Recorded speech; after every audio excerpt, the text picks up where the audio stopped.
2018 সালে ত্রিপুরায় পাড়া পরিবর্তনের পর তৎকালীন মুখ্যমন্ত্রী বিপ্লব কুমার দেব নেশামুক্ত ত্রিপুরা গড়ার ডাক দিয়েছিলেন। দীর্ঘ 5 বছর পর 2023 সালে দ্বিতীয়বারের জন্য ক্ষমতায় আসে বিজেপি আইপিএফটি জোট সরকার। বর্তমান মুখ্যমন্ত্রী ডক্টর মানিক সাহা পূর্বতন মুখ্যমন্ত্রী বিপ্লব কুমার দেবের সেই স্লোগানকেই সামনে রেখে নেশামুক্ত ত্রিপুরা গড়ার ডাক দিয়েছেন।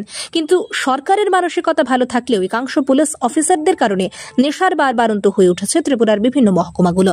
রাধাকিশোরপুর থানার অধীন শহর ও গ্রামের এলাকায় বেড়ে চলেছে দিনের পর দিন নেশার রমরমা বাণিজ্য।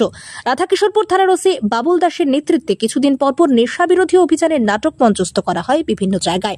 এই ধরনের গুঞ্জন বিভিন্ন সময় থানায় কান পাতলেই শোনা যায়। কিন্তু এবার রাজ্যের বিরোধী দল কংগ্রেস রাধাকিশোরপুর থানার ওসি বাবুল দাসের বিরুদ্ধে সরাসরি অভিযোগ তুলে বুধবার দুপুর 1টা নাগাদ রাধাকিশোরপুর থানা ঘেরাও করে যুব কংগ্রেসের কর্মীরা। থানা পুলিশের সামনে দাঁড়িয়ে নেশার বিরুদ্ধে প্রশ্ন তুলে যুব কংগ্রেস একের পর এক স্লোগানে গোটা থানা কম্পিত হয়ে ওঠে। পরে 4 জনের একটি প্রতিনিধি দল থানার দায়িত্বপ্রাপ্ত পুলিশ অফিসারের সাথে ডেপুটেশনে মিলিত হয়। ডেপুটেশন শেষে সংবাদ মাধ্যমের প্রশ্নের উত্তরে উদয়পুর জেলা কংগ্রেসের সভাপতি টিটন পাল বিস্ফোরক অভিযোগ করে রাধাকিশোরপুর থানার ওসি বাবুল দাসের বিরুদ্ধে। টিটন পাল অভিযোগ করে থানার মধ্যেই বিভিন্ন নেশা কারবারিদের সাথে রফা দফার বাণিজ্য চলে। এর ফলে উদয়পুরে বেড়েছে নেশার বারবারন্ত। কিন্তু পুলিশ কেন নেশা কারবারিদের উপযুক্ত শাস্তি দেওয়ার জন্য কোন ব্যবস্থা গ্রহণ করছে না তার জন্য রীতিমতো প্রশ্নচিহ্নের মুখে ফেলে দেয় রাধাকিশোরপুর থানার পুলিশকে। সরাসরি এই ধরনের বিস্ফোরক অভিযোগ একজন অফিসারের বিরুদ্ধে যেভাবে তুলেছে জেলা কংগ্রেসের সভাপতি টিটন পাল, তাতে শহরের বুকেই শুরু হয়েছে এবার গুঞ্জন। কখনো থানা থেকে পালিয়ে যাচ্ছে আসামি, আবার কখনো নেশা সামগ্রী বিক্রির সাথে জড়িতদের গ্রেপ্তার করার জন্য কোনো ধরনের উদ্যোগ না নেওয়ার কারণে দিনের পর দিন এই থানার মধ্যে এক কলঙ্কের ছাপ মোটাভাবে পড়ে যাচ্ছে বলে মনে করছে বিরোধী রাজনৈতিক দলের নেতৃত্বরা।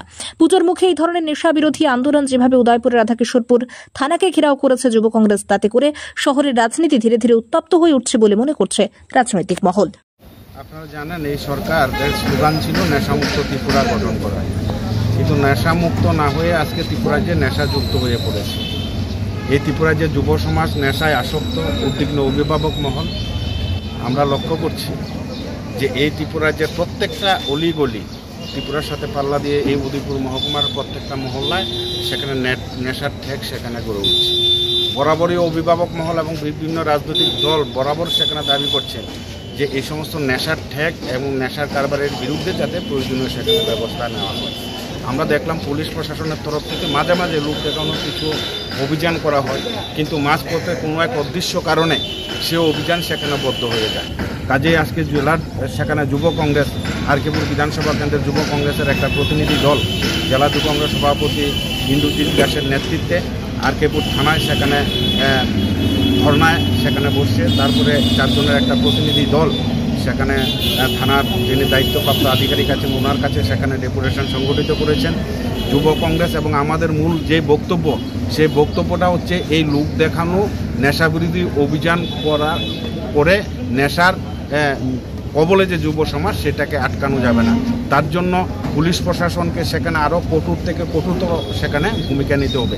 আমাদের কাছে সেখানে অভিযোগ আছে, একটা গুঞ্জন চলছে সাধারণ মানুষের মধ্যে যে নেশার কারবারি যারা নেশার কারবারের সাথে জড়িত তাদের সাথে থানাবাবুদের একটা গোপন একটা রফা একটা চুক্তি সেখানে থাকে। সেটা আমাদের কানে যেমন এসছে, সাধারণ মানুষের মধ্যেও সেটা একটা গুঞ্জন চলছে। এটা অত্যন্ত সেখানে গভীর সেখানে উদ্বেগজনক। আমরা পরিষ্কার সেখানে বলতে চাই পুলিশ প্রশাসনকে, কোনো রাজনৈতিক হস্তক্ষেপে আপনারা পড়ুয়া না করে যারা নেশা কারবারের সাথে জড়িত, যারা নেশার ঠেক সেখানে চালাচ্ছেন তাদের বিরুদ্ধে সেখানে অবিলম্বে সেখানে কঠোরতম সেখানে ব্যবস্থা নিতে হবে। এইভাবে কয়দিন পর লোক দেখানো চ্যাংরাদের ধরে এনে সেখানে পাবলিকের সামনে প্রচার করা যে নেশার বিরুদ্ধে পুলিশ সেখানে গর্জে উঠছে।